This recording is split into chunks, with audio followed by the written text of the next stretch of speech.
नमस्कार, मी गिरीश निकम. सत्यमेव जयते या बुलेटिनमध्ये आपल्या सर्वांचं स्वागत. आणि बुलेटिनच्या सुरुवातीलाच राजकीय वर्तुळातून एक मोठी बातमी आहे. एनडीए सोबत येण्यासाठी उद्धव ठाकरेंच्या हालचाली सुरू असल्याचा मोठा दावा शिंदे गटाने केलाय. उद्धव ठाकरे मोदींच्या संपर्कात असून ते लवकरच एनडीए सोबत येतील असा दावा करण्यात आलाय. त्यामुळे उद्धव ठाकरे एनडीएत परतले तर शिंदे काय करणार असा सवाल या निमित्तानं उपस्थित होतोय. यावरचाच हा विशेष रिपोर्ट. ठाकरे एनडीएत परतणार?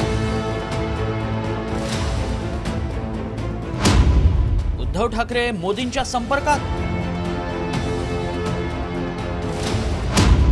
ठाकरे आले तर शिंदेंचं काय?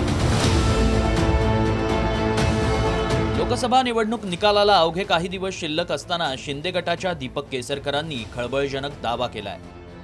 उद्धव ठाकरे यांच्याकडून पंतप्रधान मोदींना भेटण्यासाठी प्रयत्न सुरू आहेत. उद्धव ठाकरेंना एनडीएमध्ये यायचंय. त्यासाठी उद्धव ठाकरे विविध लोकांच्या माध्यमातून पंतप्रधान मोदींना मेसेज पाठवत असल्याचा दावा केसरकरांनी केलाय. त्यामुळे राज्याच्या राजकारणात नवा ट्विस्ट आलाय. पंतप्रधान महोदयांना भेटू इच्छित होते आणि तसे निरोप ज्या लोकांकडून गेले त्या लोकांच्याकडून शेवटी ह्या बातम्या लपून राहत नाही आणि ह्याला काही प्रूफसुद्धा नसतो. मी आज सांगितलं म्हणजे प्रूफ आहे असं बिलकुल नाही, परंतु 100% त्यांनी मोदी साहेबांची भेट मागितलेली होती. भेट त्यांना मिळाली नाही, ही वस्तुस्थिती आहे. 2019 मध्ये युती तोडून सत्तेचा नवा सारीपाट उद्धव ठाकरेंनी मांडला. त्यातून महाविकास आघाडीची निर्मिती झाली. 2.5 वर्षांच्या सरकारमध्ये ठाकरेंनी मोदींवर चांगलंच तोंडसूक घेतलं होतं. त्यातच शिंदेंनी बंड केलं आणि महायुतीची निर्मिती झाली.